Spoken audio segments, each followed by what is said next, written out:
예, 할렐루야 샬롬 하고 인사합니다. 할렐루야 샬롬 샬롬 샬롬 샬롬 샬롬. 하나님 사랑합니다. 여러분 주 안에서 사랑합니다. 어제 말씀에 이어서 오늘 에스겔 10장 1절에서 22절까지 우리 함께 교독했습니다. 예, 어제 말씀 9장에서는 정말 너희들이 가증한 짓을 많이 행하는구나, 절대로 회개하지 않는구나, 이제 내가 이 성전을 떠나리라. 그리고 하나님께서는 아주 엄중한 그런 벌을 내리시는 부분이 9장에 쭉 나타나 있죠. 예, 여섯째 달 초닷새에 집에 앉아 있는데 하나님의 영이 에스겔을 찾아오는 내용부터 8장부터 시작해서 9장에 쭉 나타나 있습니다. 예, 그리고 8절에 보니 그들이 칠 때 내가 홀로 있었는지라 엎드려 부르짖어 이르되 야훼여 예루살렘을 향하여 분노를 쏟으시오니 이스라엘의 남은 자들을 모두 멸하려 하시나이까. 에스겔이 너무너무 안타까워서 기도하고 9절에 답을 말씀하시죠. 예, 죄악이 심하고 그 땅에 치가 가득하고 성읍에 불법이 찬다니 이는 그들이 이르기를 야훼께서 이 땅을 버리셨으며 야훼께서 보지 아니하신다 하니라. 그들 중보기도한 게 실패하는 내용이 나타납니다. 그리고 10절 11절에 내가 그들을 불쌍히 여기지 아니하며 긍휼을 베풀지 아니하고 그들의 행위대로 그들의 머리에 갚으리라 하시더라. 가는 베옷을 입고 허리에 먹그릇을 찬 사람이 복명하이르되 주께서 내게 명령하신 대로 내가 준행하였나이다 하더라. 예, 7명을 세워가지고 그저 천사 7명을 다 쳐서 죽이는 내용이 아주 무서울 정도로 아주 심하게 9장에 나타나 있습니다.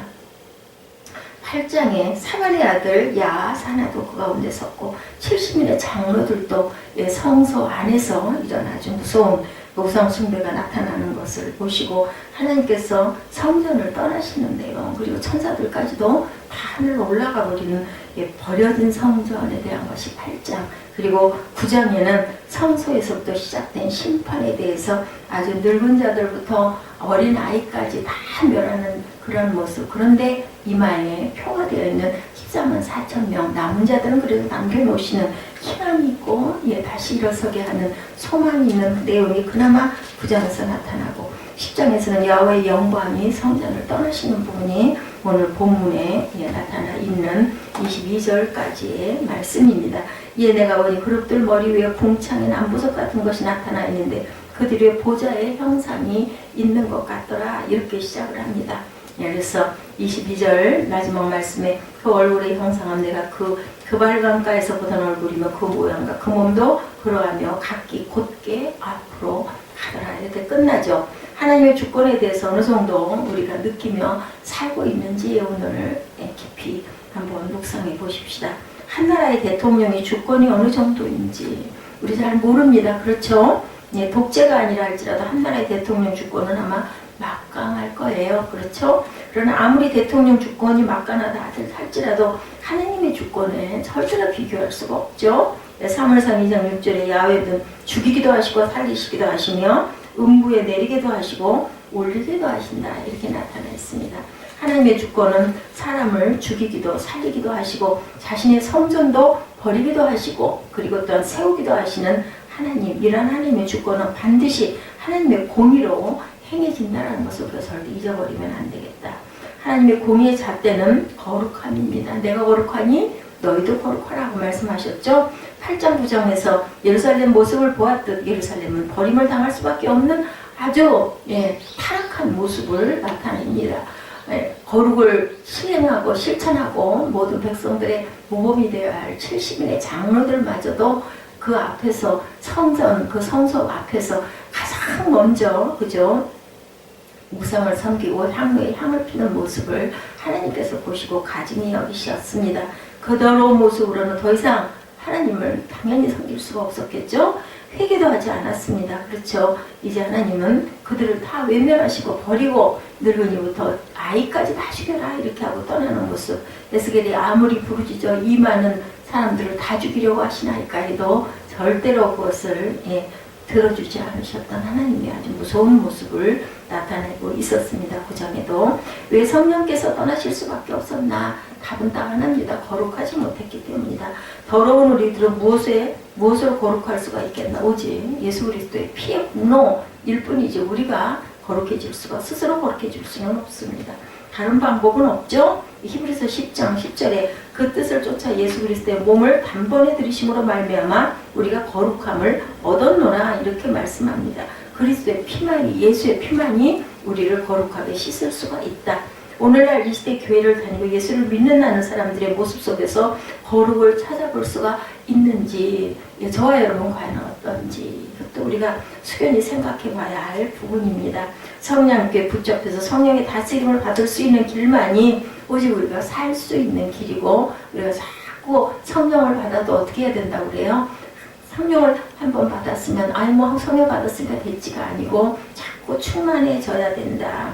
우리 안에 자꾸 하나님의 영으로 채우도록 우리는 늘 기도하고 찬양하고 깨어서 구하고 그래야 되겠죠? 성령 충만은 거룩 충만이라는 사실을 우리가 깨달아야 되겠다. 거룩으로 채워야 된다는 거죠.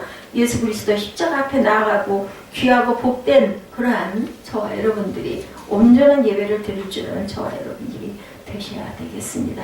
에스겔 10장 1절에서 8절에 이에 내가 보니 그룹들 머리 위 궁창에 남보석 같은 것이 나타나는데 보좌 형상 같더라. 하나님의 가는 베옷 입은 사람에게 일러 가라사대 너는 구름 및 바퀴 사이로 들어가 그 속에서 숯불을 두 손에 가득히 움켜가지고 성읍 위에 흩으라 하심에 그가 내 목전에 들어가더라. 그 사람이 들어갈 때 그룹들은 성전 우편에 섰고 구름은 안뜰에 가득하며 야훼의 영광이 그룹에서 올라 성전 문지방이 임하니 구름이 성전에 가득하며 여호와의 영화로운 광채가 뜰에 가득하고 그룹들의 날개소리는 바깥뜰까지 들리는데 전능하신 하나님의 말씀하시는 음성 같더라. 하나님의 가는 베옷 입은 자에게 명하시기를 바퀴 사이고 그룹들 사이에서 불을 취하라 하셨으므로 그가 들어가 바퀴 옆에 서매 한 그룹이 그룹들 사이에서 손을 내밀어 그 그룹들 사이에 있는 불을 취하여 가는 베옷 입은 자의 손에 주매 그가 받아가지고 나가는데 그룹들의 날개 밑에 사람의 손 같은 것이 나타났더라. 본 형상이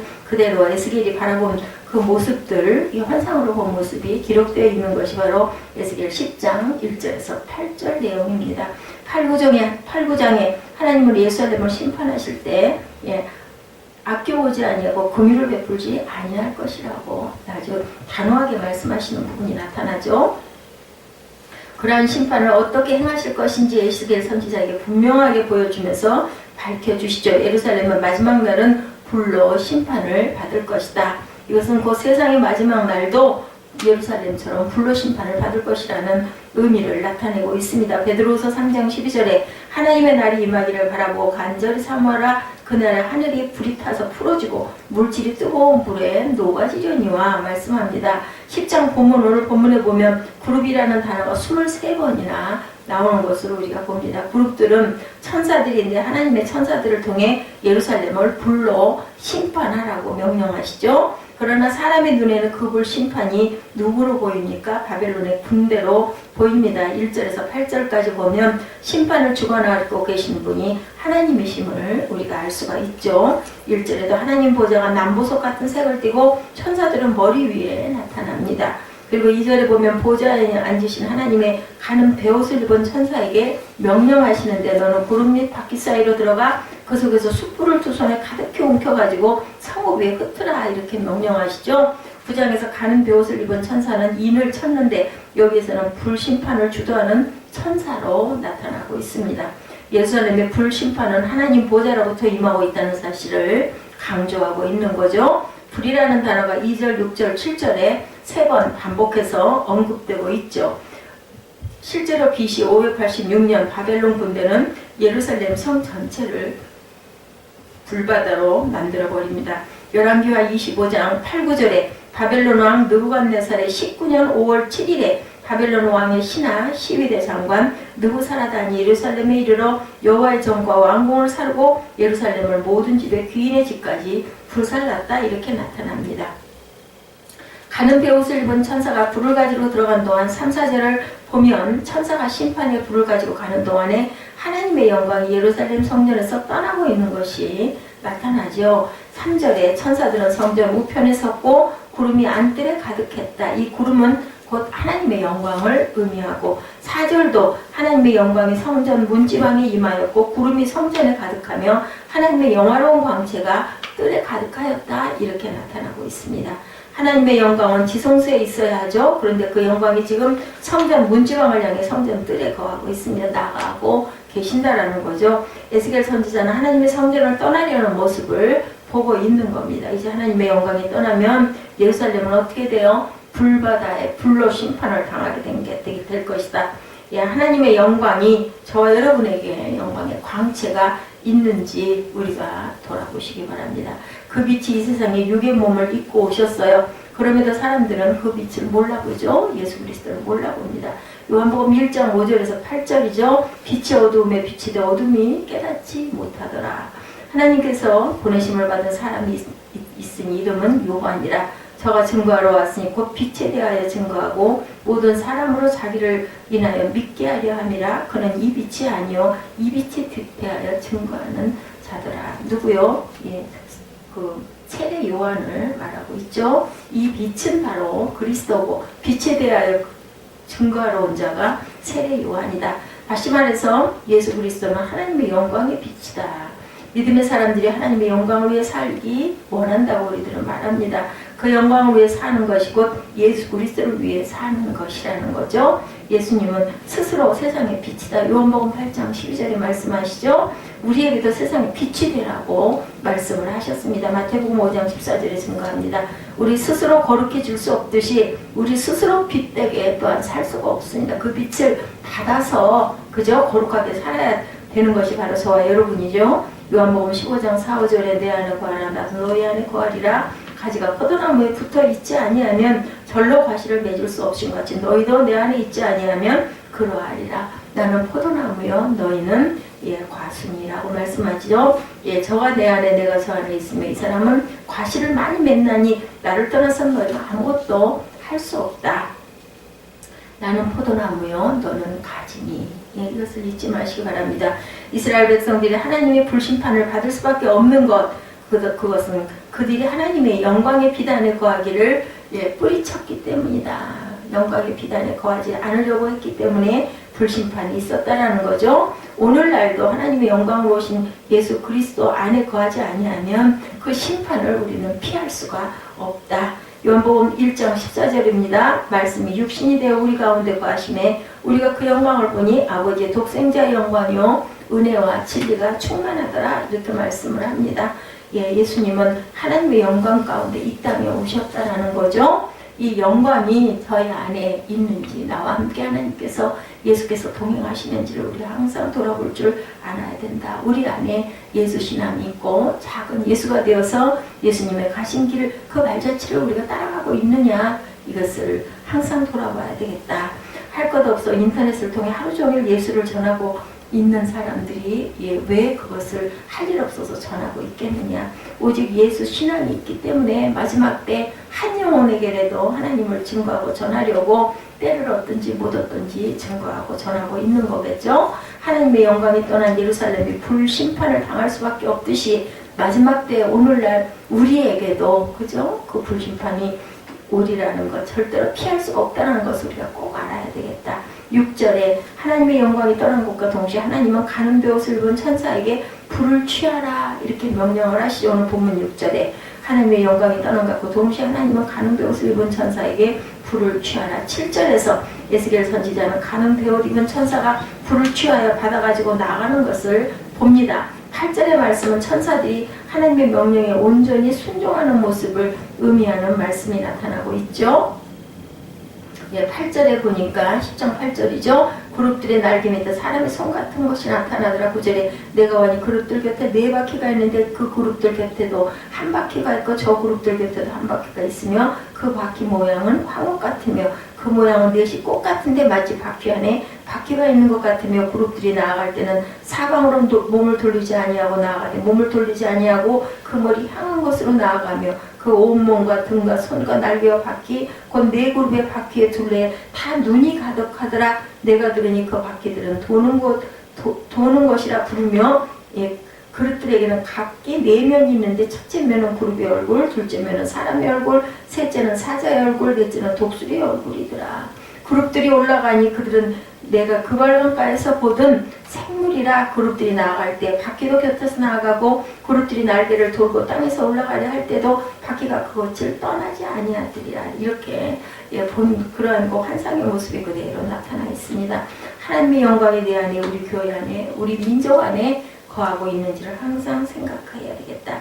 그 영광은 예수 그리스도 안에 있는 것이다. 그리고 곧 우리가 부르짖고 있는 오직 예수만이 우리를 구원하실 수 있는 구원주시라는 것을 우리가 절대로 잊어버리지 말아야 되겠다. 두 번째, 천사들과 네 바퀴에 대해서 제가 읽었습니다. 그래서 16절, 15절부터 보니 그룹들이 올라가니 그들은 내가 어땠어요? 그 발강가에서 보던 생물이라. 그룹들이 행할 때 바퀴도 그 곁에서 행하고 그룹들이 날개를 들고 땅에서 올라가려 할 때도 바퀴가 그 곁을 떠나지 아니하며 그들이 서면 이들도 서고 그들이 올라가면 이들도 함께 올라가니 이는 생물의 신이 바퀴 가운데 있음이더라. 이렇게 증거합니다. 에스겔 선지자는 1장 15, 16절에서 보았던 천사들과 바퀴들을 또 보게 되었죠. 하나님 보좌의 병거라고 볼 수 있는데 천사들과 바퀴들은 하나님의 도구로 사용되고 있다고 우리가 봅니다. 그런데 네 바퀴들을 네 가지로 한번 분류해 봅니다. 첫째, 모양으로 9절 10절에 보면 천사들 곁에 있는 네 바퀴의 모양이 언급되죠. 네 개의 바퀴는 같은 모양으로 같은 황옥 색깔을 가지고 있고 바퀴 안에 바퀴가 들어있는 것이 특이한 구조를 갖고 있습니다.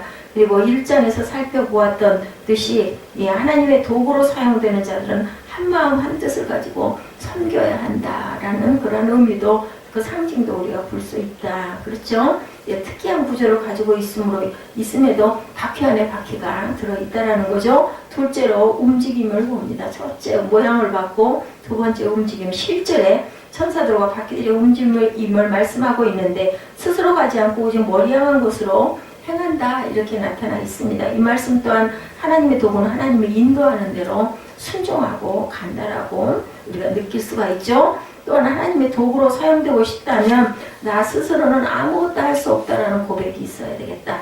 무엇 하나 할 수 없는 나약한 존재라는 사실을 깨닫고 온전히 성령을 의지하고 가야 되겠죠. 셋째로 특징입니다. 12절이죠. 천사들의 온몸과 등과 손과 날개, 눈이 가득하였고 네 바퀴의 둘레에도 눈이 가득하였다. 이렇게 나타나 있습니다. 이것들은 곧 천사들과 바퀴들이 세상의 모든 것을 볼 수 있다는 의미가 아니라 하나님의 세상의 모든 것을 볼 수 있다는 의미로 우리가 해석이 되어집니다.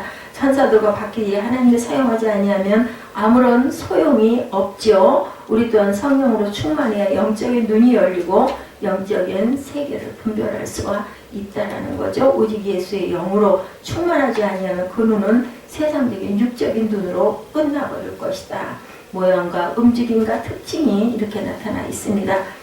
로마서 8장 5, 6절에 육신을 쫓는 자는 육신의 일을, 영을 쫓는 자는 영의 일을 생각하나니 육신의 생각은 사망이요 영의 생각은 생명과 평안이라고 말씀하십니다. 영의 눈이 열리지 아니한 사람은 어쩔 수 없이 육적인 눈으로 보고 살아가기 때문에 육의 눈으로 보고 판단하고 살아갈 수밖에 없어요. 그저 우리는 눈에 보이는 대로 판단합니다. 시편 119편 18절에 내 눈을 열어서 주의 법에 기이한 것을 보게 하소서. 에스겔 선지자처럼 하나님께서 필요하시기 때문이기도 하지만 에스겔이 하나님을 사랑하는 마음이 있었기 때문에 하나님께서는 에스겔에게 이런 영적인 눈이 영원히 열리게 하셨다는 것도 우리가 보고 우리도 이런 사모하는 마음을 가져야겠습니다. 그리고 네 번째 명칭이 나타나죠. 13절에 네 바퀴는 도는 것이라고 칭하였다. 도는 것은 움직임을 얘기하죠. 네 바퀴는 가만히 있는 것이 아니라 계속해서 움직이는 기능을 가지고 있습니다. 하나님의 영광은 이제 도는 것을 타고 예루살렘 성전을 떠나려는 모습입니다.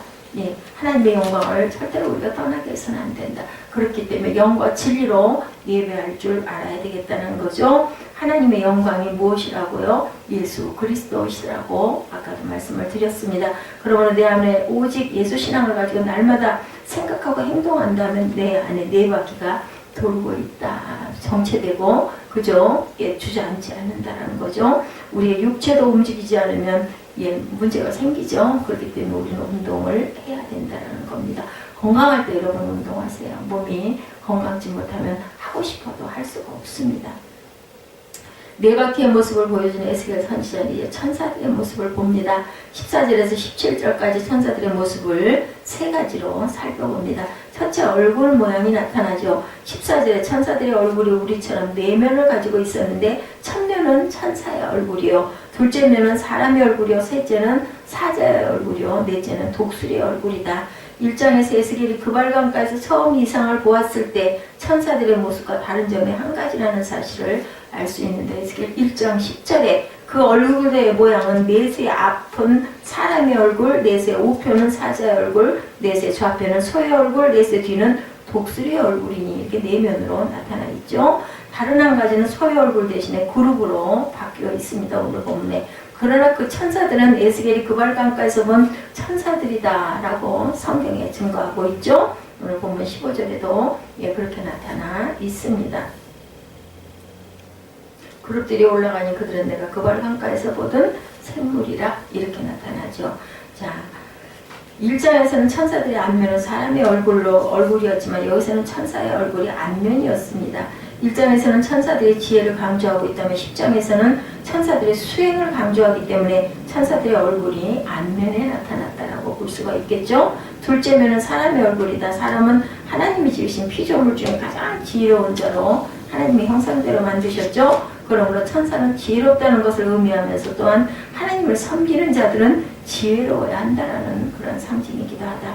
사람이 지혜롭다는 것은 공부를 잘하고 돈을 잘 벌고 세상에서 똑똑하게 살아나가는 것이 지혜로운 것이 아니고, 잠언 9장 10절에 야훼를 경외하는 것이 지혜의 근본이요 거룩한 자를 아는 것이 명철이라고 말씀을 하고 있습니다.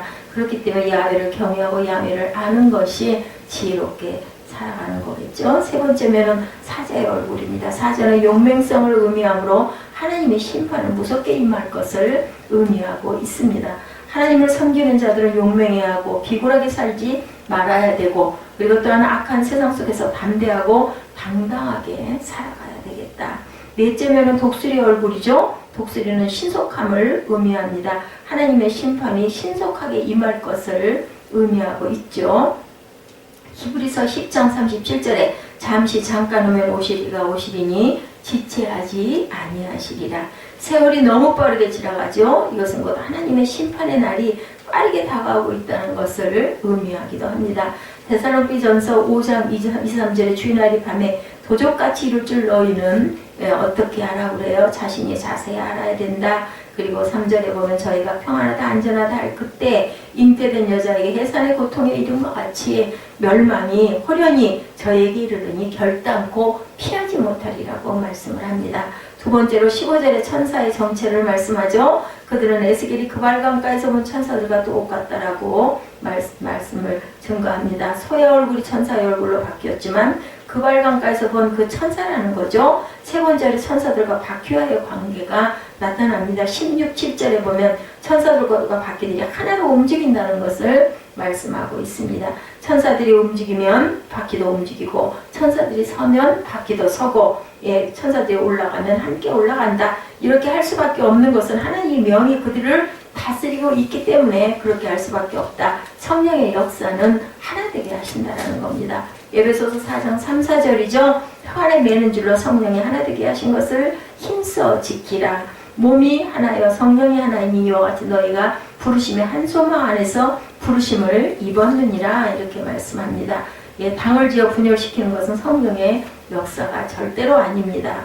오늘날 한국 교회가 때로는 안타깝게 분열되기도 합니다. 이것은 그 성령의 다스림을 우리가 받지 못하기 때문이라는 것을 깨달아야 되겠다. 내가 옳으니 뭐 누가 네가 그러니 이런 거 아무리 얘기해봐야 소용이 없어요. 그죠? 결과는 다 부족하기 때문에 우리들의 잘못입니다. 그렇기 때문에 우리는 그러한 것도 그죠? 내가 좀 더 참고 양보하고 그리고 서로 회개하고 마음이 하나 되고 연합이 되어야만 하나님의 성령의 역사가 나타나고 하나님께서도 우리를 용서하신다는 것을 잊지 말아야겠습니다. 악한 사탄은 우리의 삶을 분열시키기 위해서 수단과 방법을 가리지 않고 역사합니다. 그것이 하나의 그죠? 그 잘못된 현상들을 지적함으로 나타나기도 합니다. 우리나라 이혼율이 OECD 국가 중에서 1위라고 그러죠. 두 쌍이 결혼하면 한 쌍이 이혼을 한다고 합니다. 사탄의 가장 악랄한 방법은 기본적으로 가정을 분열시키고 파괴시키는 데 있죠. 가정이 안정되지 못하면 어떤 것도 편안해질 수 없는 것이 세상의 구조입니다. 가정도 교회도 모든 사람이 성령 안에서 하나가 되어야 진정한 하나님의 역사를 체험할 수가 있다. 오직 예수신앙은 다른 운동이 아니고 예수신앙은 한마음 한뜻을 가지고 하나가 되는 연합이라는 것을 믿지 마시기 바랍니다. 성령이 강하게 역사했던 초대교회들도 성도들이 한마음 한뜻으로 살아갔다고 증거하죠. 우리 또한 오직 예수 안에서 성령 안에서 그러한 사람들이 되시기를 예수님의 이름으로 축복합니다. 세 번째, 성전을 떠나시는 하나님에 대해서 에스겔 10장 18절에서 22절의 마지막으로 증거되는 내용이죠. 야훼의 영광이 성전 문지방을 떠나 그룹들 위에 머무르니 그룹들이 날개를 들고 내 목전의 땅에서 올라가는데 그들이 나갈 때 바퀴도 그 곁에서 함께 가더라. 그들이 야훼 전으로 들어가는 동문에 머물고 이스라엘 하나님의 영광이 그 위에 덮였더라. 그것들은 내가 그발 강가에서 본 바 이스라엘 하나님의 아래에 있던 생물이라. 그들이 그룹들인 줄을 내가 아니라. 각기 네 얼굴과 네 날개가 있으며 날개 밑에는 사람의 손 형상이 있으니 그 얼굴의 형상은 내가 그발 강가에서 보던 얼굴이며 그 모양과 몸뚱이도 그러하며 각기 곧게 앞으로 행하더라. 예, 오늘 본문 마지막 22절이 이렇게 끝납니다. 에스겔 선지자는 하나님의 영광이 성전을 떠나 성전 문지방을 떠나 천사들 위에 머무르는 것을 봅니다. 천사들 위에 머물렀다는 것은 네 바퀴들이 달린 하나님의 보좌 위에 앉으셨다는 거죠. 하나님의 영광이 보좌 위에 앉자 천사들이 움직였고 네 바퀴도 움직였다고, 마치 요즘에 그 자동차가 가는 모습과 같지 않습니까? 그죠? 탑승을 하나님께서 하시니까 바퀴들이 이동을 합니다. 차가 앞으로 나아갔다라는 거죠. 동문은 성전 바깥들에 있는 성전의 출입구였고 지성소 안에 계셨어야 하나님의 영광이 성전 동쪽 문에 머물렀다는 것은 성전을 떠나시려는 것임을 의미합니다. 출발 직전입니다. 이제 하나님의 영광은 완전히 예루살렘 성전을 떠나신 거죠. 이제껏 이스라엘 백성들이 그렇게 범죄를 해도 가나안 땅에서 살아갈 수 있었던 것은 성전에 하나님의 영광이 있었기 때문이다. 그렇기 때문에 우리가 성전에 하나님의 영광이 머무르실 수 있도록 우리는 거룩한 모습으로 연합된 마음으로 항상 하나가 되어서 기도하고 중보하고 회개하고 찬양해야 하겠습니다. 말씀이 끊이지 않아야 하겠습니다. 그 말씀을 아멘으로 우리가 받아야 할 줄 믿습니다. 이때까지 이스라엘의 보호자들은 위대한 왕도 아니고 위대한 선지자도 아니고 하나님이 그들의 보호자였고 방패였고 요새였고 산성이셨다는 것을 알아야 됩니다. 시편 18편 1절에서 5절에 나의 힘이 되신 야훼여 내가 주를 사랑하나이다. 야훼는 나의 반석이시오 나의 요새시오 나를 건지시는 자시오 나의 하나님이시오 나의 피할 발이요 나의 방패시오 나의 구원의 뿌리시오 나의 산성이로다. 이렇게 증거합니다. 그러나 이스라엘 백성들은 그 보호를 받기 싫어서 내가 스스로 내 힘으로 살지 내가 잘 살아보겠다고 우상을 섬기고 자신들의 뜻을 펼치면서 살겠다고 하나님의 손을 뿌리치고 하나님의 영광을 가렸습니다. 그렇게 한 결과 하나님의 영광을 떠나게 하는 무서운 결과가 나타난 것이 바로 에스겔 10장 전체의 내용입니다. 오늘날 저와 여러분은 어떤지 묵상해 보시기 바랍니다. 하나님의 성령의 다스림을 받고 계신지요? 이스라엘 백성들처럼 내 뜻대로 살고 내 수단과 내 방법을 의지하고 세상에 편승하고 가고 있지는 않은지, 다 이렇게 사는데 나도 이렇게 살아야 내가 내 손해가 나지 않지, 이런 마음은 혹시 없는지, 그런 모습이 있다면 우리가 오늘 이 말씀을 통해서 다시 깨닫고 다시 돌이키고 시간 있을 때, 기회 있을 때 회개해야 할 줄로 믿습니다.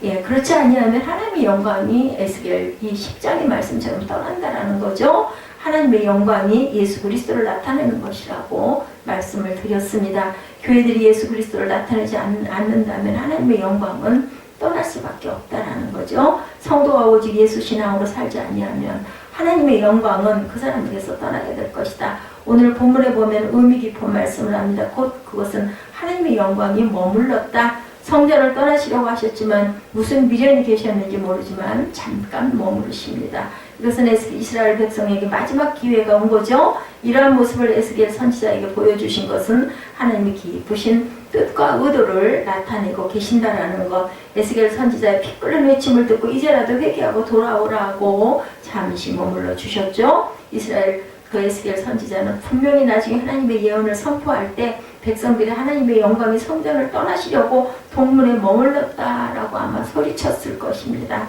예, 지금 한국교회 성도들의 모습, 그리고 예, 그 소리치는 그 주의 종들의 모습, 하나님의 예, 귀한 그 종들의 모습이죠. 하나님의 영광이 성전을 떠나시려고 동쪽문에 머물러 있는 상태가 한국교회와 전 세계의 모습은 아닌지요. 이제라도 오직 예수 신앙으로 돌이켜야 되겠다라는 거죠. 마태복음 7장 22, 3절에 그날에 많은 사람이 나더러 이르되 주여 주여 우리가 주의 이름으로 선지자 노릇하며 주의 이름으로 귀신을 쫓아내며 주의 이름으로 많은 권능을 행하지 아니하였나이까. 제자들이 이렇게 말하죠. 그때 내가 저에게 밝히 말하되 23절입니다. 마태복음 7장 23절에 내가 너희를 통오지 알지 못하니 불법을 행하는 자들아 내게서 떠나가라 하니라. 이래서는 안 되겠습니다. 20절과 22절에 에스겔 선지자는 고백하죠. 그 발강가에서 보았던 그 샘물들이 오늘 본 천사들과 같은 존재임을 고백하고 있습니다. 이것이 곧 자신이 사명이 하나님으로부터 확실하게 왔다는 사실을 밝히고 있죠. 본 자만이 들은 자만이 증거할 수 있다는 건 여러분들 아시죠? 보지도 못하고 듣지도 못했는데 당연히 전할 수가 없겠죠. 계시록 1장 3절입니다. 이 예언의 말씀을 읽는 자와 듣는 자들과 그 가운데 기록한 것을 지키는 자들이 복이 있나니 때가 가까우니라. 예, 열심히 듣고 보아서 확실하고 분명하게 복음을 증거하고 전하는 저와 여러분 되시기를 주님의 이름으로 축복합니다. 22절 마지막입니다. 각기 곧게 앞으로 행하더라. 하나님의 영광이 성전을 떠나는 모습이 세상에 이처럼 비참한 일이 없음에도 그 영광이 각기 곧게 떠나더라고 말씀합니다. 결국은 하나님의 영광이 떠나버리는 모습을 보고 에스겔 선지자는 얼마나 가슴이 아팠을까요? 마지막 때에도 교회에서 성도들에게서 하나님의 영광이 떠나는 날이 올 것이라는 것을 상징하고 있지요. 떠나버린 후에 아무리 땅을 치고 울어도 소용없습니다. 우리 그 시체 말로 있을 때 잘해 이런 이야기 있죠. 예, 이런 것처럼 하나님 계실 때, 하나님께서 우리에게 기회 주셨을 때, 오늘도 부르실 때 우리가 회개하고 하나님 손을 붙들고 그것을 읽고 잘못했습니다 하고 통회하고 자복하고 회개하시는 저와 여러분 되시기 바랍니다. 하나님의 성전에 대한 개념은 오늘날 믿는 자들이 다시 가져야 되겠죠. 교회는 분명히 하나님의 성전입니다. 그러나 교회 안에서 하나님의 영광이 임하지 않고 그것은 그냥 건물이 되어버린다는 거, 하나님의 영광이 있어야 된다는 거죠. 뭐 성전이 아무리 화창하고 아름다웠다 한들 그것을 살아있는 말씀이 안 계시고 그리고 찬양이 없고 회개의 기도가 없다면은 하나님의 성전은 그저 죽은 하나님이 안 계시는 성전, 그냥 건물이 될 수밖에 없다는 겁니다. 사도행전 20장 28절에 하나님이 자기 피로 사신 교회를 치게 하셨느니라 이렇게 증거합니다. 하나님이 그 성전을 치게도 하신다라는, 오늘 에스겔 그 10장 11장의 말씀도 마찬가지죠. 예수 그리스도의 피값으로 산 교회라면 당연히 교회의 주인은 예수 그리스도, 머리는 교회십니다. 골로새서 1장 18절이죠. 그는 몸인 교회의 머리라. 교회는 예수 그리스도의 몸이고 교회의 머리는 예수 그리스도이십니다. 그렇다면 마땅히 오직 예수만 증거되어야 하고 그리스도의 가르침에 순종하는 저와 여러분이 되셔야 되겠죠. 그 가르침은 성경 66권입니다. 그걸 그대로 우리가 행하고 나아가고 받들고 가야 된다. 그렇게 한다는 것은 성도들이 그렇게 해야 한다. 이렇게 말씀하는 거죠. 하늘의 지혜는 바로 성경 안에 다 있습니다. 깊이 묵상하고 그리고 또한 말씀을 깨달아 알고 그것을 감사하고 그것을 자꾸 묵상이 뭐예요? 되새겨 씹는 것이라고 하죠. 이렇게 할 때 우리가 깨달아진다. 하나님이 언제까지 참고 계실까? 예루살렘을 정말 참고 또 참고 그리고도 남은 자를 내가 너희를 다 멸해버리겠다고 멸하시면서도 이마에 인이 박혀있는 자들은 놔두라고 그러죠. 14년 4,000명을 남겨놓으신 하나님, 끝까지 그래도 버리지 못하고 남은 자를 남겨두신 하나님이 아직도 오래 참으시고 저와 여러분을 기다리고 바라보고 그리고 부르고 계시다라는 것 잊지 아니하시는 귀한 하나님의 자녀들 다 되시기 바랍니다. 고린도전서 3장 16절이죠. 너희는 너희가 하나님의 성전이고 하나님의 성령이 너희 안에 계시는 것을 알지 못하느냐. 우리 안에 성령이 계시면 우리의 몸은 성전입니다. 거룩한 성전에 각각 움직이는 성전인 저와 여러분들이 되셔서 하나님의 이름으로 우리가 다시 일어서 나아가고 연합의 삶을 살아가시는 하나님의 귀한 자녀들 다 되시기를 주님의 이름으로 축복합니다. 기도하시겠습니다.